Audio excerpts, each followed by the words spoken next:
Women accusing Anna claimed that she used her notoriety on social media to lure in women to have relationships with her that quickly became awful. There were 12-year-olds and 13, 14, 15, 16, 17, like we were all pretty much minors. She deleted her original Twitter with over 100,000 followers. Now, why would she do this? Sending sexual jokes in multiple different group chats that had, I don't know how many people, a lot of people with a variety of ages. We are survivors. We stand together. We are not alone.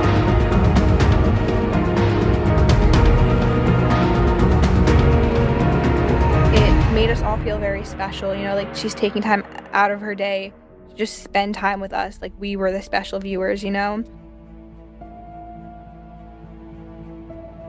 Anna Campbell is a YouTuber who started her channel January 6th of 2007. She's been on YouTube for 14 years, and during these years, she has participated in a couple of collaboration channels, which really helped her grow her audience. And little did we know, her viewers, her subscribers, the people who really looked forward to watching her content had zero idea that Anna was using her influence, her flex, being this YouTuber with thousands and thousands of subscribers to seek out young girls. And this really stems back to people of all ages, kids, teenagers, people of all ages, which Anna herself admits. Now, before we dive into Anna's severely toxic relationships, the analogy that is just so fitting for Anna throughout this whole entire video is a drug lord. A drug lord is a high-ranking crime boss who controls a sizable network of people involved in the illegal drug trade.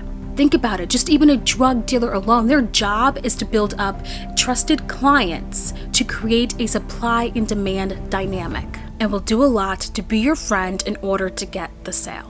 Anna has this pattern of seeking out young girls, sending them messages telling them, "You're beautiful." They see she's older, has thousands of subscribers, and that's when the building of trusted clients begins. A drug dealer's gain is to keep on making money off of you. And Anna's gain was not only to find someone to be compatible with, to have fun in a bedroom with. Her gain was to find someone unconsciously, without even knowing it, to partake and participate in her misery. Over the years, Anna has built trust with her ex-girlfriends or clients. And every single one of Anna's relationships, she witnessed hands-on her girlfriends having a physical and mental decline in health due to drugs. And why should she care about their mental health or their physical decline? Because she has them hooked. Anna took the soul and liveliness out of these women. She these females, abused them, even. But let's talk about Anna's severely toxic relationship with Natalya Taylor. I'm angry at the decisions that I made, but I'm also angry that no one helped me. I'm so confused about it all. Natalya Taylor started her YouTube channel December 6th of 2015, and her YouTube channel started to gain more attention when she had uploaded a video in 2016 talking about how she was kidnapped at the age of 7 by her biological father, who was schizophrenic or has schizophrenia. And then fast forward to 2017, she was accepted into this collaboration channel called Trash, which was led by Tana Mojo. The collaboration channel Trash really opened up the door for Natalya because she was able to network with so many YouTubers. And one of those YouTubers was Anna Campbell. After participating in that collaboration channel, it's very unclear when they were officially girlfriend and girlfriend, but they were popping because they started to create their own collaboration channel called Natana. It was after she met Anna that she started to experiment with harder drugs. Natalya describes this point in her life as a period to where she really didn't look around her surroundings and be like, maybe I shouldn't be with these people. You know that saying, even Natalya mentions this, that you are who you surround yourself with. And not once did she look and be like, oh my goodness, these people do drugs. Maybe I should not surround myself with these people. She was going with the flow. This was a really great party phase of her life, so to speak. And in that moment in time, she didn't see anything wrong with it. as Natalya continued on taking these hard drugs with Anna, there was a certain level of trust that Natalya had towards Anna because she had a psychology degree and how she was a mental health specialist. So for months and months and months, it was this lifestyle of doing drugs all day, living to work and working to live, pushing out YouTube videos just so she can get paid and buy more drugs. $300 worth of drugs, $400 worth of drugs, $1,000. Like, she talks about how she would just spend all of her money on drugs. Natalya's breaking point was when she was going to this festival with Anna in Ohio. Now, driving to the festival, she had a panic attack, and she even admits that that was probably an omen that, oh my goodness, maybe I shouldn't go to the festival, because her panic attack was so bad that her friend had to drive her to the hospital. So after this attack, she still goes to the festival and she takes this hard drug. Natalya explains that this drug made her hallucinate through the fullest. Like, it was the worst experience she has ever had. She even says that she could have easily unalived herself while on this drug. She had to leave the festival early, and then the next morning, she was still in this altered state. Natalya has fallen into a drug-induced psychosis, and how this is described is that her mind was stuck in this state, was stuck in this hallucination, and there was no way of trying to get out of it. Her brain was stuck in a false state of reality. And I just want to put a trigger warning, because I'm going to show you Natalya's body and what it looked like when she was on drugs. This is what her body looked like while she was on these hard drugs. And this is a photo of when she asked Anna to take this photo of her for some modeling gig. And looking back on this, because Natalya is sober now, but looking back on this, she's like, oh my goodness, this is who I was. Like, I couldn't believe that I allowed my body to get this way. At one point, Natalya even tells us while she was in this fake reality that she got into her car and she was almost about to unalive herself. While being in this altered state, she would forget social cues, how to edit, how to physically do just basic things. Now, Natalya was coherent enough to wake up and kind of do certain things, but she just wasn't 100% there. You know, this hard drug also messed up with like her emotions and her anger, her mood. I mean, there was one point to where she got so angry and ended up throwing or ripping off this photo on the wall and just throwing it. And she looks back at this time and couldn't believe, like, that's the person who she was. That's what the drugs did to her. And somewhere around July of 2017, she decided to call it quits with Anna.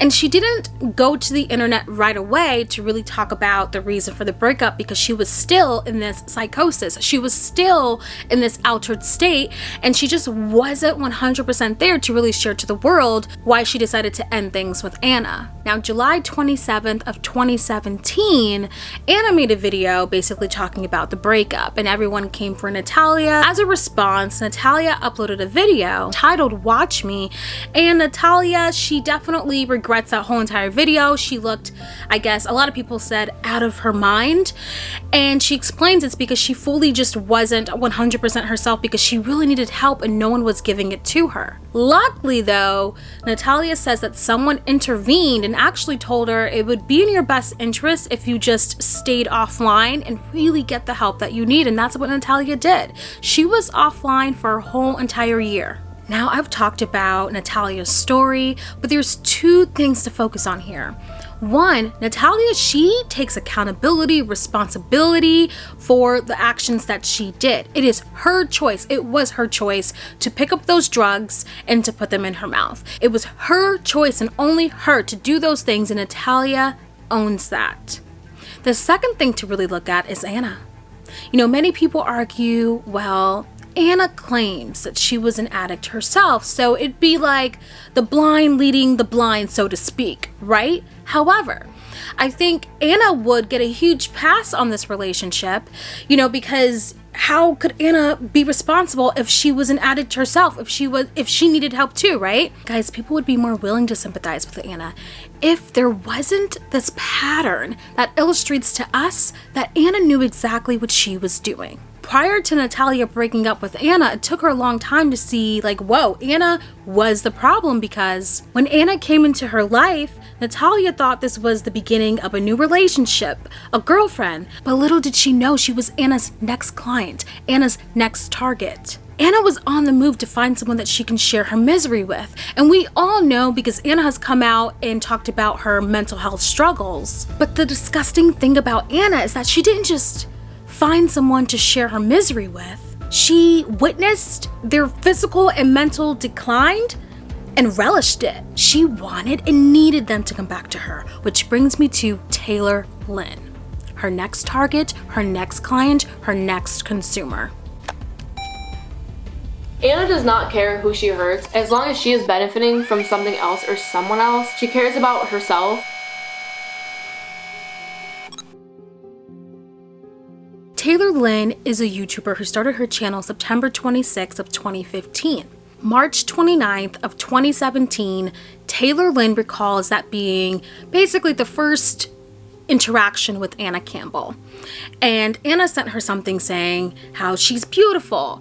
And of course, Taylor, being in high school, 18, she sees this influencer who has so many followers or subscribers. There goes that power dynamic, right? And then here she's like, oh my goodness, Anna knows who I am. And Taylor fully admits to talking back with Anna, engaging in the conversation, participating in all of the rated R conversations. And I like to think of this moment where Taylor is engaging in these rated R conversations with Anna as Anna giving Taylor just a little bit of drugs for free so she can come back for more and start paying. At the time when Anna started talking to Taylor, Anna was still in a relationship with Natalya. Anna would talk to Taylor saying Natalya did this, basically talk about her and Natalya's relationship problems. And Taylor admits that she thought that was weird, but young mind, and just thought it was awesome that Anna was having a conversation with her and was really spilling all the tea to her. There was a point in time where Taylor tells us that Anna stopped talking to her. Anna ghosted her because she was fully public with Natalya. And that did piss Taylor off, but then she decided, to go their own separate ways, and then she ended up dating someone while Anna was dating Natalya. Now, not much longer after this, Natalya and Anna broke up July 27th of 2017. Now let's fast forward to June 12th of 2018, where Taylor met Anna in Boston, and at the time, Taylor was 19 years old. When Taylor met Anna, surprise, surprise, they went to a festival. And at this festival, Taylor took hard drugs, and she couldn't even walk. They had to carry her out of there. She was hallucinating. It was one of the worst experiences that she has ever felt. And of course, Taylor trusted Anna because she thought Anna knew what she was doing, because Anna was a mental health specialist. She has a degree in psychology. She knew the right amount of drugs, of hard drugs, that she was supposed to take. Now keep in mind, the two weren't fully dating yet. It wasn't until July 18th of 2018 that's when they officially became girlfriend and girlfriend. So the relationship never really worked out, but they did decide to move in with each other as exes. Taylor admits that there were moments in her relationship with Anna that she would yell and throw things. And doesn't that remind you of Natalya Taylor, how she couldn't believe it when she was ripped off the frame off of her wall and started throwing things. And now here we are with Anna's second relationship, and you have Taylor saying these weren't things that she normally did. And she found herself always yelling and screaming in her relationship with Anna Campbell. Taylor goes on to say that Anna was never addicted to drugs, and this reminded me, guys, of David Dobrik in the Vlog Squad for just a second. David Dobrik, he never drank, never did alcohol. I mean, obviously Anna admits to doing drugs and all that jazz, but this reminds me of David Dobrik in the Vlog Squad because David would love to just film his friends being drunk, film his friends doing all this jazz while he would never take a drink. So it definitely brought up those memories. Now with Anna, we're on relationship number 2 that we know about. And there's something telling when you love to see someone else's mental and physical decline. There's something telling when you want to see someone be in an altered state all the time and not be themselves, live in misery. Now, after the second time Taylor and Anna broke up, Anna, she starts dating this girl named Andie. And Anna got pretty damn lucky with Andie because this time the client came to her. Anna met Andie apparently at a club or a party, and Andie was going around asking people if they did a certain type of hard drug. And I guess when Andie asked Anna, Anna was like, yeah, I do this. And so they were doing this hard drug together, and that's how they started dating each other. At some point, Andie and Anna, they created an OnlyFans, and their relationship didn't last too long. It ended really dirty. It ended so dirty that Anna actually publicly exposed their text messages towards each other at the end of their relationship. And I'm telling you this because Anna's relationship with Andie is extremely important to the pattern that Anna denies she has.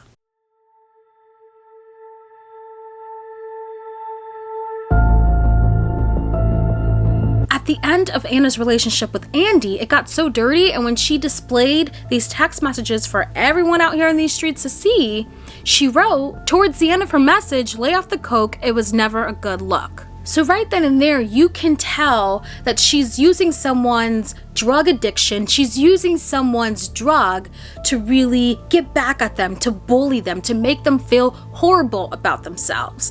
Lay off the coke, it's not a good look. Trying to let us know, look, she's on coke. Look how deviant she is. Everything right there was super telling because right off the bat, it illustrates that Anna's telling us that, look, I can do all these drugs, and she's admitted to it, but I can easily get off of it and you can't. So I say Anna is not just a drug dealer, but a drug lord because she spent her energy on these existing customers by using them for her YouTube videos.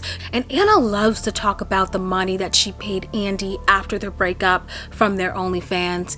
But did the thought ever occur to you that maybe, just maybe, that was hush money? Maybe that was, see, look, I'm being fair to you, Andie. You know, I'm paying you 50% for these OnlyFans, so she doesn't say anything deviant or horrible about Anna. Anna wants us, Anna tries her best to make sure we are seeing something that she wants us to see. The very fact that Anna tries to embarrass Andie on social media lets us know Anna just didn't want us to know that she was done with Andie. She wanted to let us know that she left Andie off in a worse or horrible state than how she found her. So after Anna's breakup with Andie, she talks to Taylor about moving back to Ohio. Now this time around, when Anna moved back to Ohio, she stayed at Taylor's for a month, and then she found an apartment 5 miles away. Now at some point during that time, Taylor describes an argument that took place in a car, and guys, it's the same song and dance. They get into an argument, so they don't really speak for weeks. So Taylor starts to date on Tinder, and I just want to put a trigger warning of SA before I continue, just to let you know. SA. Taylor tells us about a time where she was dating this guy on Tinder, and this Tinder guy her. Now when this happened, Taylor didn't talk to Anna about it, and when she eventually did, Anna definitely was not sympathetic or apologetic. But a few days later, after this incident happened with the Tinder guy, Taylor ends up hanging out with Anna. The same night Taylor was hanging out with Anna her. Anna got on camera and tried to explain herself, saying that, you know, Taylor, she was sober, and even shows us this clip.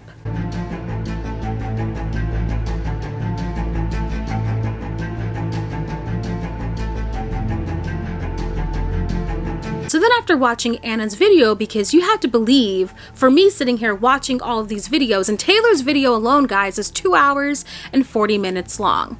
So after watching all these videos, I'm like, I need to find some more footage of this story. And thanks to the YouTuber, it's Malcolm, who had the full Instagram stories. So this story was taken on the same day, and this is how Taylor was the whole entire day. And as you can see, there's a lot of drinks on this table right here. Taylor tells us in her video that Anna had 1 White Claw, to be very specific.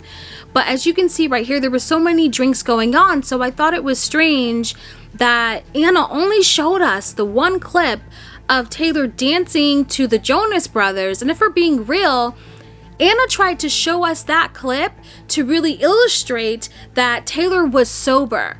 Honestly, that can go either way. Like, I don't know how she thought that would help her case. Now, this is Taylor the very next morning, and I'm sorry, but no matter how you look at this footage, you can't tell if someone's drunk or not. So for Anna to really use the little clip that she used in her video doesn't prove a damn thing. Even if I thought everyone was fibbing in this whole entire situation, what is very clear here is that there is alcohol involved, because we can see all the alcohol on the table. And it's very telling when Anna chose to leave that part of the footage out.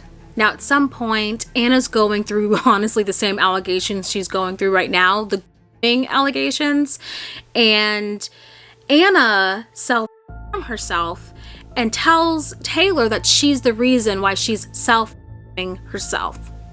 This was the last straw for Taylor, because she had to take care of her own mental health. She just heard that she's the reason for someone self-harming themselves. So after Taylor told Anna that she could no longer be her friend, Anna flies back to Kaylee. And now we dive into Kaylee Jade, which is Anna's recent ex-girlfriend. Because what you gave me was out of pity. It was fake. It wasn't love. It was out of guilt. I don't want that from you, Anna. Anna's relationship with Kaylee Jade was set up in a way, like all of her other previous ones, to where Kaylee needed her. In the beginning of Anna's and Kaylee's relationship, Anna bought Kaylee a Mac after knowing her for a very short amount of time. Like, Anna was constantly giving her gifts. I mean, and she definitely gave Taylor and her previous girlfriends gifts too, but that was her thing. That was her thing to draw you in. One can easily view this as Anna giving Kaylee the freebies in the beginning so she'll come back. And this was nothing new to Anna, because she did the same with all of her previous relationships. At one point, after dating Kaylee, because Anna seems to be comfortable just flying anywhere, she flew back to Ohio at some point, and she got into an argument or a fight at a bar with Taylor's friends, and she had to go to the ER, and she called Taylor, asked Taylor if she can pick her up, and then that's when Anna drops the, well, I was R-worded. And Taylor, for the very first time, was just like, I'm done with you. I'm not going to pick you up, and you are not my problem. Now back to Anna Campbell's relationship with Kaylee Jade. Kaylee, of course, loved the gifts. I mean, who wouldn't? But there were moments in their relationship where Anna was abusive. Anna herself said on her channel she recalls a time to where she put her hands on Kaylee and threw her on the ground because apparently Kaylee was trying to calm her down by hugging her. Even though Anna goes on to say how she never abused Kaylee, Kaylee shows us her swollen hand after a fight or altercation she had with Anna. Three of these girls, they had to deal with Anna Campbell and her abuse. They had to deal with Anna taking the liveliness out of them. They are survivors. Anna Campbell was sending me explicit photos, videos, and texts while I was still in high school and she was 25. Anna Campbell me. Anna Campbell messaged me when I was 18 years old. The first day we met, she provided me with so much drugs that we both ended up in the ER and had to be hospitalized. Anna preyed on my innocence and my inexperience with sex. Anna Campbell physically assaulted me by throwing me to the ground, pinning my arms, threw me to the ground, got on top of me and restrained my wrist. I took photo evidence of my bruises, and Anna Campbell still to this day denies the abuse. We are survivors. We stand together. We are not alone. Sending sexual jokes in multiple different group chats that had, I don't know how many people, a lot of people with a variety of ages. Now, if you've been following this whole Anna Campbell story, you've probably already heard about the accusations of her sending inappropriate messages to minors as young as age 12. I, too, am a victim of Anna Campbell. She often sent us lingerie photos and hickey photos of herself, gave us tips. She called me her daughter all the time and made me feel like I finally had a loving motherly figure in my life. She always told me that I was the special one to her, that I was number one in her heart, and that nobody could replace me. She pressured me and coaxed me into drinking, knowing that I had a hard time saying no to her. She knew that I liked to be careful around drugs and alcohol, yet she pressured me anyways. Now, here's the thing. When these accusations happened, you know what also happened? Anna Campbell deleted or deactivated her Twitter account. Now, I don't know about you. Now, if it was me and I was being accused of talking inappropriately to a minor, I'm about to keep my Twitter up and show those receipts of when and where did that happen. But Anna Campbell can't do that. So you know what she does? Only a guilty person deactivates their Twitter account. And then it doesn't even end there because she sent out a cease and desist to require certain practices specified to stop. And she sent that out to Natalya Taylor, Lynn, and Kaylee Jade. Anna makes this YouTube video saying how she's not trying to silence victims, yet this is exactly what she's trying to do. Then it just keeps getting worse because Anna's response to Kaylee saying how Anna used to hit her or be abusive towards her, Anna then displays Kaylee being in physical altercations with other people, and this was super telling because all this tells me is one, that Anna thinks that just because Kaylee, let's just say that Kaylee's also this abusive person, that makes it right for Anna to be just as abusive. And then this is the part I took really personal and pissed me the fuck off, because then she talks about how Natalya and Taylor, they would use the N-word, and I think it's important just to specify they use the N-I-G-G-A word, not the ER, but they used the N-word. Anna talked about how they would say the N-word all the time. And you know what? Here's what I have to say. Do not fucking use the black community's trauma for your own goddamn agenda. Anna doesn't give two shits about the black community. She thought by saying these things, it would make Natalya and Taylor look bad. Do not use the black community for your fucking agenda. Now, it's also important noting that Natalya and Taylor, all these people, Natalya, Kaylee, and Taylor, they took full accountability for their actions. They're not going to let Anna power them, and which is what Anna tried to do. She tried to be the drug lord that she is. And no, they took back their power. All of these women, they are in recovery or they are sober. So they took back their power. They took accountability for their actions. The only person that has not taken accountability for anything here is Anna Campbell. Now, there has been other people coming out about Anna Campbell acting inappropriately towards them. There was even a photo of Anna and Natalya kissing a minor, which they've talked about. They've taken accountability for that. And from my understanding, the person in that photo has forgiven them for that. In my eyes, Anna Campbell is guilty as can be, because I am sorry, guys. Really think about it. If you were being accused of talking to kids as young as 12, in my defense, I'd like to show everyone my Twitter and be like, you know what? Hey, guys, look, I was not talking to a 12-year-old. I think Anna Campbell is guilty because I saw the swollen hand on Kaylee Jade. I think Anna Campbell is guilty is because she's trying to copyright this video of her going off on Kaylee because it's illegal recording and all that jazz, trying to use the legal route so we can't see the footage when we've all seen the footage. If no one knows what's going on, I just had a complete breakdown on Twitter. And I think the only way that anybody's gonna understand that I really can't take this anymore is if I go on live and I don't even know what to talk about. I know that I have so many supporters out there like supporting me on Twitter, and I know I posted that stupid tweet saying that I was gonna kill myself, and I'm not gonna kill myself, I'm just out of anger, but I can't take this anymore. Like, Taylor is still saying I raped her.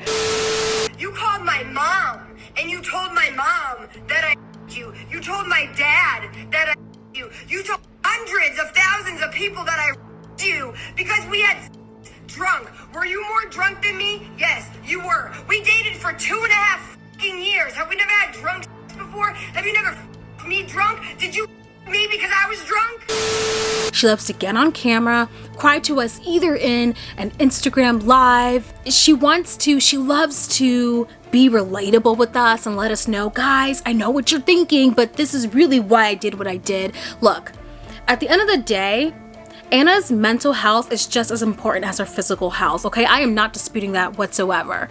And if she really truly is struggling mentally, then I really highly suggest that she gets the help that she freaking needs. Anna's actions clearly illustrates that she did not give a damn about these girls. If these accusations wasn't hurting her money, her income, she would not give a damn. The only reason why Anna Campbell is fighting these allegations, because she said herself, it is hurting her business, her YouTube channel, which she started in 2007. And I get it, a girl's gotta eat. I comprehend that to the fullest, but when does she think this is all gonna go away? And if she's not using emotional manipulation and she's really struggling mentally and physically, then she really needs to get the help that she needs. And I am going to leave some resources in the description below, because at the end of the day, I don't really care who you are. Your mental health is just as important as your physical health.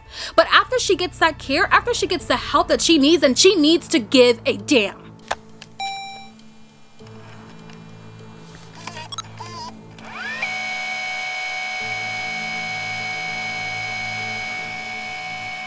As I was about to upload this, Insider came out with an article, actually 2 articles, about Anna. I'm definitely not going to repeat every single thing I just went over in this video, so I'm really just going to focus on the key points that I didn't really focus on. And thank you, Sloan, for coming through with these receipts. The article immediately brings up YouTube's policy, and it really focuses on how YouTube is supposed to be a safe place, a safe platform for people to come to, and it really questions the reasoning for why Anna Campbell is not taken off of this platform. And some interesting takeaways from this article is that Anna Campbell used her girlfriends for her YouTube videos. So yes, I used the analogy that she's a drug dealer, but it wasn't just that. It was kind of like 2 birds with 1 stone type of thing, you know, having her girlfriends in her videos, and her videos are monetized, she's making coin. Then we dive into July 27th, where Anna talks about the cease and desist, which, by the way, she deleted off of her YouTube channel today, Friday the 13th. I checked. I think it's so funny because Insider never really needed to ask Anna for a comment, because they're literally taking her words from her YouTube channel. Because Anna admitted to putting her hands on Kaylee, which they then quoted everything Anna said from her YouTube channel. So here's what Anna said. So this is Anna's response to hitting Kaylee. She goes, "I had toxic behaviors, but so does everyone else." A nice response, right? Natalya and Kaylee also no longer want to be associated with the GoFundMe that Taylor is running because they had a public falling out. And I really was going to dive into that, but I'm just like, I don't want to take away from the bigger issue here, and that's how she used her platform to these young girls. It's really sad to see all the fighting that's happening right now on Twitter. What it's looking like is that Natalya and Kaylee are fighting against Taylor Lynn.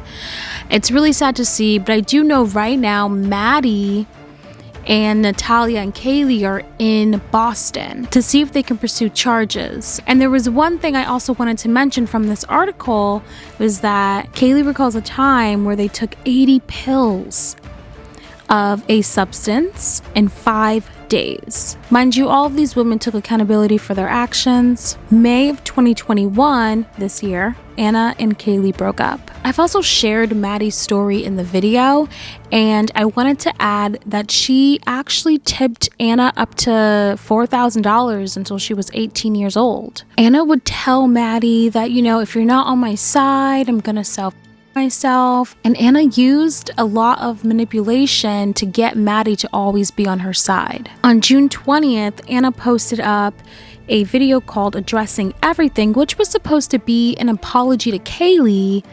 Anna ended up deleting it 2 hours later, but during this video, Anna does admit to harming Kaylee. Now that was a very quick summary for the Insider article. Thank you, Sloan. You always come through with these receipts. Now back to the rest of the video. And guys, there was so much information with this story. There was just so much. But if you got the main point, is that Anna Campbell, she's not just a dangerous person in my opinion, but she needs to hold herself accountable, take responsibility, give a damn. If you got that, then that was the moral of this, because Anna Campbell, no matter how she tries to scare these girls, tries to threaten them, tries to even threaten Trisha Paytas, no matter what she does, I believe Anna Campbell needs to be stopped. She's a dangerous individual. She needs to seek help, get the help that she needs, but she also needs to take accountability. Thank you guys for watching, and I will see you on the next video. Bye, guys.